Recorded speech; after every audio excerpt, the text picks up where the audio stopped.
Hey guys, তোমরা কেমন আছো? দেখো অন্ধকারে আমরা কাইলা কাইলা দেখাচ্ছি, মানে কিছু দেখার জন্য নাই। অন্ধকার আমাদের শিলিগুড়িতে মানে এত ঝড় উঠছে, মানে গাছগাছালি মানে সব ভেঙে পড়বে। তোমাদের কীভাবে দেখাবো, দেখো তোমরা হয়তো দেখতে পাচ্ছ নাকি আওয়াজ শুনতে পাচ্ছ হয়তো।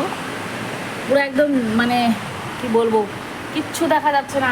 আর মানে আমাদের জানলা জুনলা ঘরে সব মানে ভেঙে চুঙে গেল, আর সব কিছু মনে হচ্ছে উড়িয়ে যাবে, মানে এরকম পুরো ঘরে একদম ধুলাবালি ঢুকে গেছে। সেই দোতলার উপরে থাকি আমি, তাও দেখো ধুলাবালি আমার ঘরে ঢুকে গেছে। তাহলে ভাবো কীরকম ঝড় আসছে। আর বিদ্যুৎ চমকানোটা হালকা হয়তো তোমরা দেখতে পাচ্ছ ক্যামেরার দ্বারাই, কিন্তু পুরোপুরি আমি তোমাদের সাথে শেয়ার করতে পারছি না, কারণ প্রচণ্ড অন্ধকার হয়ে গেছে আর ঘরে লাইট চলে গেছে। তাই আমি একটা চার্জার লাইট ঘরে এনেছিলাম, তাই জন্য সেরকম হালকা একটু আলো দেখা যাচ্ছে। দেখো আমার ছেলে আমাদের কাছে দাঁড়িয়ে আছে, আর ওর বাবা জানলার কাছে বসে মানে বৃষ্টির ঝাপটা হাওয়া খাচ্ছে।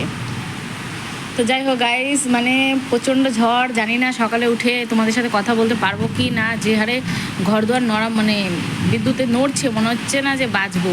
তো যাই হোক, যদিও সেরকম বেঁচে থাকি তাহলে কালকে আবার দেখা হবে, আর যদি না বাঁচি তাহলে আর তোমাদের সাথে দেখা হবে না। তো ভিডিওটি এই পর্যন্তই, টাটা বাই বাই গাইস, রাখি।